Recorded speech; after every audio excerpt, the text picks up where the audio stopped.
Hi everyone, welcome to my another video.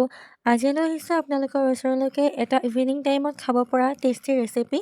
Bread খাই যদি আপোনালোকৰ আমনি লাগিছে তেনেহ'লে এনেদৰে এবাৰ ট্ৰাই কৰিব। এয়া মই ব্ৰেডৰ পৰাই বনাইছোঁ কিন্তু খাবলৈ খুব টেষ্টি।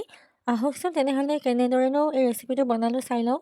একেৰাহে যদি আপোনালোকৰ ব্ৰেড খাই আমনি লাগিছে, কাৰণ আমি সচৰাচৰ ব্ৰেড বাটাৰৰ লগত খাওঁ নতুবা জেলিৰ লগত খাওঁ, তেনেদৰে সদায় আমনিও লাগে নহয় জানো, তেতিয়াহ'লে আপোনালোকে ৰেচিপিটো ট্ৰাই কৰিব আৰু ঘৰত যদি সৰু ল'ৰা ছোৱালী আছে তেওঁলোকৰ টিফিনতো দিব পাৰিব, নিশ্চয় খাই ভাল পাব।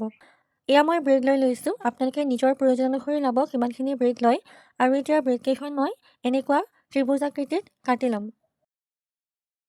মোৰ আটাইকেইখন ব্ৰেড কাটি লোৱা হৈ গ'ল। আপোনালোকে কেনেকুৱা শ্বেপত কাটে সেইটো বাৰু নিজৰ কথা, মই এনেদৰেই কাটিছোঁ।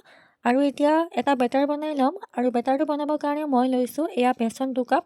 আপোনালোকে কিমানখিনি জোখত দিয়ে সেইটো নিজৰ কথা, কিমানখিনি বনাই সেই হিচাপত হ'ব নহয় জানো। আৰু এতিয়া বেচনখিনি দিয়া হোৱাৰ পিছত ইয়াতে মই এড কৰিছোঁ সোৱাদ অনুসৰি নিমখ আৰু সোৱাদ অনুসৰি হালধি।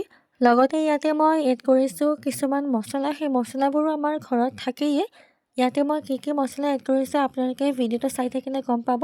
এয়া দিছোঁ জলকীয়া গুড়ি, লগতে দিছোঁ এয়া কাশ্মীৰী লাল মিৰ্চ, আৰু দিছোঁ জালুকৰ গুড়ি, অকণমান জ্বলা জ্বলা লাগিলে খাবলৈ ভাল লাগে নহয় জানো। আৰু দিছোঁ ধনিয়া, লগতে দিছোঁ এয়া বেকিং পাউডাৰ অকণমান, লগতে মই ইয়াত দিছোঁ কষ্টুৰি মেথি অকণমান। আপোনালোকে ইচ্ছা কৰিলে কেঁচা ধনিয়াৰ পাতো কুটি কিনে দিব পাৰিব। এয়া এইখিনি ভালদৰে মিক্স কৰি ল'লোঁ আৰু এতিয়া ইয়াতে প্ৰয়োজন অনুসৰি পানী দি কিনে এটা ধুনীয়া বেটাৰ বনাই ল'ম। বেছি ডাঠো নকৰোঁ বেটাৰটো আৰু বেছি পাতলো নকৰোঁ, একেবাৰে মধ্যমীয়া জোখত বেটাৰটো বনাই ল'ম। আপোনালোকে চাই থাকক মই কিমানখিনি জোখত বেটাৰটো বনাওঁ। ভিডিঅ'টো কিছুদিন আগৰে হয়, কিন্তু মই আপলোড দিয়া নাছিলোঁ এডিটিঙৰ অভাৱত আৰু ভইচ অভাৰৰ কাৰণে। আচলতে অকণমান এলাহ লগা হৈছে আজিকালি পিছত ভইচ অভাৰ দিবৰ কাৰণে। আজি তথাপিও ভিডিঅ'টো দিছোঁ আৰু, কাৰণ নহ'লে ভিডিঅ'টো কৰি থোৱা গৈছে যিহেতু দিবতো লাগিবই সেইকাৰণে। আৰু যিহেতু ৰেচিপি বনাই ভাল পাওঁ আৰু লগতে আপোনালোকৰ লগত শ্বেয়াৰ কৰিও ভাল পাওঁ, সেইকাৰণে আজি ৰেচিপিটো দি দিলোঁ আৰু। মোৰ বেটাৰখিনি ৰেডি হৈ গ'ল। আপোনালোকে দেখিছেই মই কিমানখিনি কনচিষ্টেঞ্চিৰে কৰিছোঁ বেটাৰখিনি।